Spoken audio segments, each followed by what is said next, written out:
கோவைக்கு செந்தில் பாலாஜி அவராக வரவில்லை, நான் தான் வர வைத்துள்ளேன் என தேர்தல் பிரச்சார கூட்டத்தில் முதல்வர் ஸ்டாலின் எடப்பாடி பழனிசாமிக்கு பதிலடி கொடுத்துள்ளார்.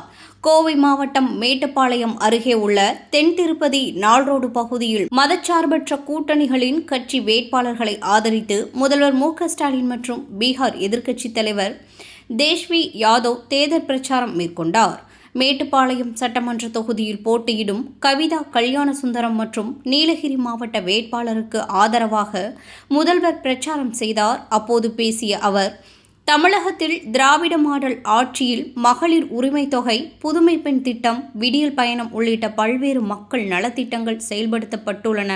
ஆனால் கடந்த அதிமுக ஆட்சியில் என்ன திட்டங்கள் வழங்கப்பட்டன என்பதை எடப்பாடி பழனிசாமி விளக்க முடியுமா என கேள்வி எழுப்பினார்.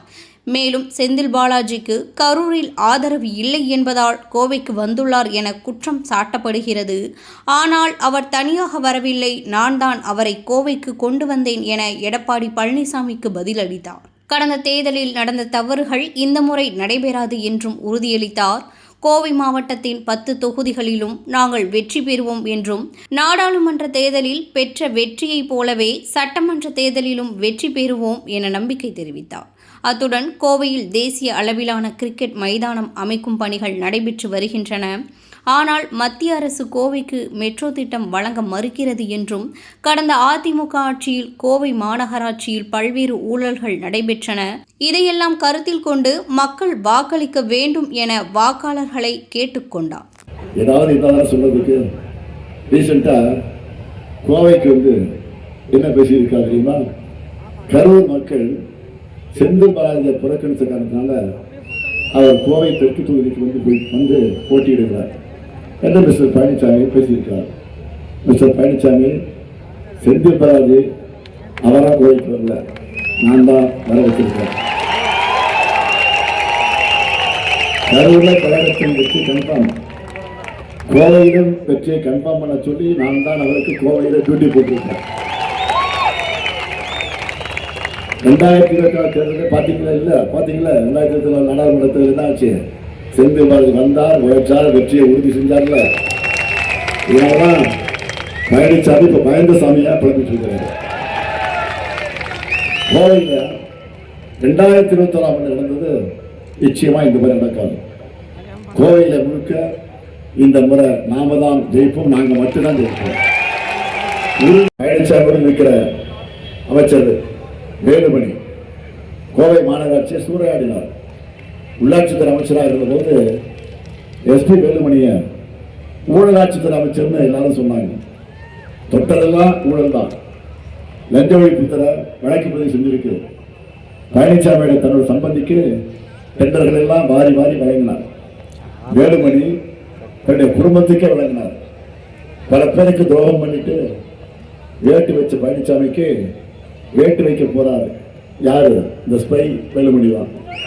யாருடைய ஸ்பை? இந்த கணிப்புக்கு விட்டுருக்காங்க. இவங்க கோவைக்கு பண்ணதெல்லாம் வெறும் துரோகம் தான்.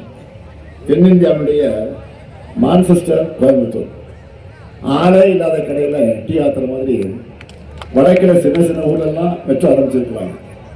ஆனால் தொழில் வர்த்தக மையமான கோவைக்கு பாஜக அரசு மெட்ரோ கிடையாது என கையில் வச்சுட்டாங்க. நாம கோவையில் இன்டர்நேஷனல் கிரிக்கெட் ஸ்டேடியம் கட்ட போறோம். அப்படிப்பட்ட கோவைக்கு மெட்ரோ கிடையாதா? கோவை மக்களுக்கு கிடைக்கக்கூடிய அநீதி இல்லையா இது? கோவைக்கு பிரதமர் வந்த நாள்லயே இந்த தகவல் வெளியாச்சு. எவ்வளவு திமிர் இருக்கணும்? எந்த முகத்தை வச்சுக்கிட்டு இவங்கெல்லாம் கோவைக்கு, தமிழ்நாட்டுக்கு வாங்கிக்கிட்டு வராங்க. ஆனா அன்று முதல் இன்று வர கோவை மக்களுடைய கோரிக்கை எல்லாம் தீர்த்து வைக்கிறது திமுக தான். திமுக ஆட்சியில் இருந்தால் என்ன பண்ண முடியும் என்பதை நேற்று கூட பார்லிமெண்ட்ல நிரூபிச்சு காட்டியிருக்கிறோம். 5 நாள் தேர்தல் வச்சுட்டு இவங்களாம் என்ன பண்ண முடியும்னு நினைச்சாங்க. தேர்தல் பத்தெல்லாம் வச்சுட்டு தான் தமிழ்நாட்டு உரிமைகள் தான் எங்களுக்கு முக்கியம் என்ன களத்தில் இறங்கி சாதிச்சுட்டோம். கருப்பு கொடி ஏற்றினா டீலிமிட்டேஷன் நின்றுடுமா, கருப்பு சட்டை போட்டா நின்றுடுமா என கேட்டு சிரிச்ச பழனிசாமி கூட பார்த்து இன்னைக்கு இந்தியாவை கூட பார்த்து சிரிக்கிறது. ஏற்கனவே இப்படித்தான் 3 வேளாண் சட்டத்துக்கு பாஜக கூட முட்டி மோதி சப்போர்ட் பண்றாரு பழனிசாமி. ஆனால் அவங்களே அதை வாபஸ் வாங்கிட்டாங்க. தொகுதி மறுவரைக்கும் முந்திரிப்பட்ட மாதிரி பேச பழனிசாமி முட்டு கொடுத்தார். கடைசியில் என்னாச்சு? பழனிசாமி அவர்களை இனிமே பாஜகவுக்கு விட்டு கொடுக்கும் போது பார்த்து பக்குவமாக கொடுங்க, இல்லைன்னா இப்படித்தான். பாஜகவை நம்பினா உங்களுக்கு இந்த விதி தான். இந்திய அளவில் திமுக ஹீரோ ஆகிடுச்சு. போ ஆட்டோ ஓட்டுற மாணிக்க மாதிரி நாம் அமைதியாக தேர்தல்களை பார்த்துட்டு இருக்கோம். சொல்ல சொல்ல கேட்காம தேர்தல் நேரத்தில் அவசர அவசரமாக கருப்பு சட்டம் கொண்டு பார்த்தாங்க. தேவையில்லாமல் நம்ம சீட்டி பார்த்து நமக்குள்ள இருந்த பாஷாவை வெளியே கொண்டு வந்தாங்க. அதாவது 50-60 திமுகவை திரும்ப வர வச்சுட்டாங்க. இனி எங்களை யாராலும் தடுக்க முடியாது.